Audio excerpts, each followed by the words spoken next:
Hi friends எல்லாருக்கும் happy morning. Ambur mushroom biryani தாங்க பண்ண போறேன். அதுக்காக சீரக சம்பா ரைஸ் 2 கப்பு வாஷ் பண்ணி ஹாஃப் அன் ஹவருக்கு நான் சோக் பண்ணி வச்சிடுறேங்க. இருக்கட்டும். காஷ்மீரி சில்லியே 5 சில்லி எடுத்திருக்கேன். இது சுடு தண்ணியில கொஞ்சம் ஊற வச்சு அப்புறம் அரைச்சு எடுத்துக்கலாம். எப்படி பண்ணலான்றது பார்க்கலாம் வாங்க. நான் கடாயில 3 டீஸ்பூன் எண்ணெய் விட்டுக்கிறேன். 1 டேபிள் ஸ்பூன் நெய் விட்டுக்கிறேன். இது கூட பட்டை, லவங்கம், ஏலக்காய் வேற எந்த ஸ்பைசஸும் போட வேண்டாம். அப்புறம் 1 table spoon ginger garlic paste போட்டு நல்லா எண்ணெயிலே வதக்கிக்கலாம். அப்புறம் 5 மீடியம் சைஸ் வெங்காயத்த ஸ்லைஸ் பண்ணி வச்சிருக்கேன். அதையும் நல்லா வதக்கிக்கலாம். மிளகாவ பேஸ்ட் பண்ணி எடுத்துக்கலாம் இதுக்கு நடுவுல.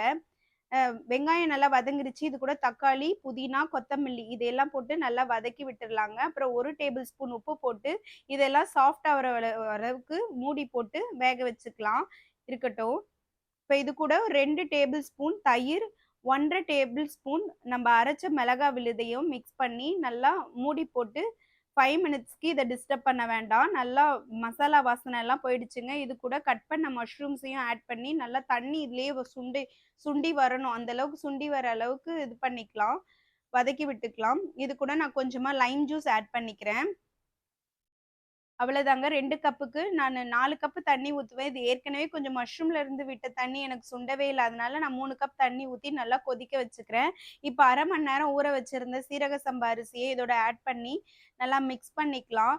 இத மிதமான தீயில 10லருந்து 15 நிமிஷம் நீங்க டிஸ்டர்பே பண்ணாம மூடி போட்டு வச்சீங்கன்னா, ரொம்பவே டேஸ்ட்டான ஆம்பூர் ஸ்டைல்ல மஷ்ரூம் பிரியாணி ரெடி ஆயிடும். கண்டிப்பா ட்ரை பண்ணுங்க. ரொம்பவே நல்லாருக்கும். வேற இதுல நம்ம எந்த ஒரு ஸ்பைசஸுமே சேர்க்கல. ரெடி ஆயிடுச்சுங்க. அவ்வளோதான். லஞ்ச் பேக் பண்ணிக்கலாம். அதான் சூடா இருக்கு. பேக் பண்ணிக்கிறேன். நல்லா மணமாவும் இருக்கும். ரொம்ப ஸ்பைஸ் அதிகமா இருக்காது. இதுக்காக நான் பாயில்டு எக்கு பாயில் பண்ணி வச்சிருக்கேன். பெப்பர் அண்ட் சால்ட் போட்டுட்டு மார்னிங் பிரேக்குக்கு ஆப்பிளும், ஸ்வீட் லைம் தட்ட வச்சிருக்கேன். நாளைக்கு பார்க்கலாம். பாய்.